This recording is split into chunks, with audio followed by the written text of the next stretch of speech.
नमस्कार, मैं हूं करमवीर और आप देख रहे हैं फॉलो अप। भारत में चुनावी माहौल के बीच सभी पार्टियों ने अपने अपने मैनिफेस्टो में युवाओं को रोजगार देने का वादा किया है, लेकिन इसके बावजूद भी अभी जल्द ही में आई इंटरनेशनल लेबर ऑर्गेनाइजेशन यानी कि ILO की एक रिपोर्ट के मुताबिक भारत में वर्तमान में लगभग 83% युवा बेरोजगार हैं। पिछले लोकसभा चुनाव के प्रचार प्रसार के दौरान बीजेपी ने भी लोगों को नौकरी देने के तमाम वादे किए थे। इतना ही नहीं, केंद्र सरकार ने युवाओं में स्किल्स को बढ़ावा देने के लिए कई योजनाओं की शुरुआत भी की थी। ऐसे में एक सवाल ये उठता है कि आखिर तमाम योजनाओं और प्रयासों के बाद भी देश में बेरोजगारी कम क्यों नहीं हो रही। केंद्र सरकार ने लोगों को स्किल सिखाने के लिए इन योजनाओं पर कितना खर्च किया। युवाओं को नौकरी पाने लायक बनाने वाली योजनाओं में से एक है स्किल इंडिया मिशन। इस मिशन की शुरुआत साल 2015 में की गई थी। हाल ही में राज्यसभा में पूछे गए एक सवाल के जवाब में कौशल विकास और उद्यमशीलता मंत्रालय में राज्य मंत्री राजीव चंद्रशेखर ने बताया था कि भारत में पिछले 5 सालों में स्किल इंडिया मिशन के तहत 15,192 करोड़ रुपए आवंटित किए जा चुके हैं। इसके अलावा राज्यसभा के आंकड़ों के मुताबिक प्रधानमंत्री कौशल विकास योजना के तहत लोगों को प्रशिक्षित करने के लिए पिछले 5 सालों में 91 लाख जन शिक्षण संस्थान योजना के तहत 14 लाख आवंटित किए जा चुके हैं।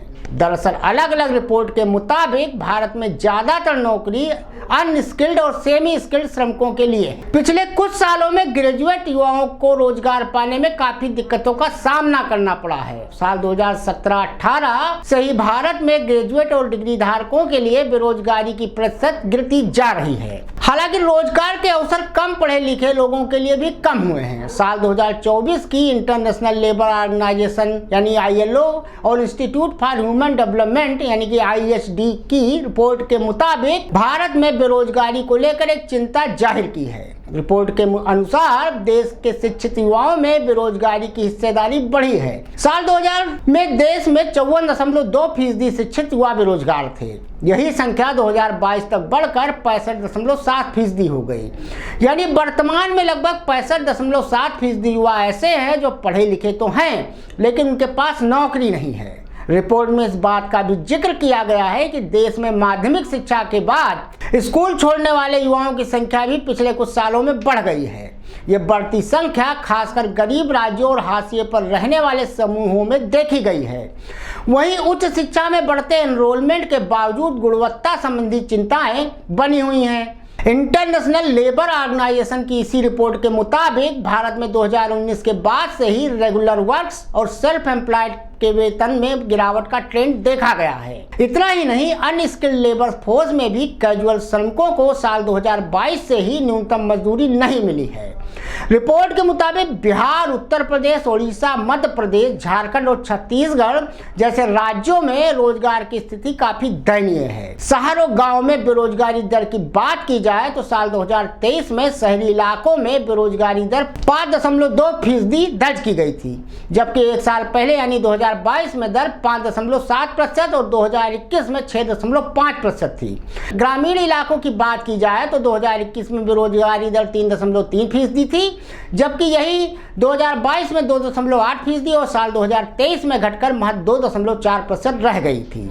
ये तो हुई बेरोजगारी की बात। सरकारी सर्वे एजेंसी अपनी रिपोर्ट में एक LFPR का जिक्र भी करती है। LFPR बोले तो लेबर फोर्स पार्टिसिपेशन रेट यानी श्रम बल भागीदारी दर।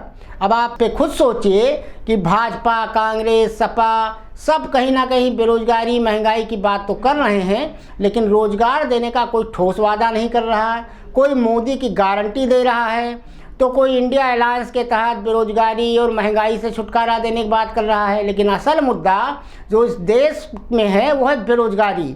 अब इस पर प्रधानमंत्री मोदी सर को भी बताना चाहिए कि 5 ट्रिलियन इकोनॉमी, 3रे नंबर की अर्थव्यवस्था, 2047 तक विश्वगुरु बनने का डंका क्या बेरोजगारी के दम पे वो पूरा करना चाहते हैं? धन्यवाद।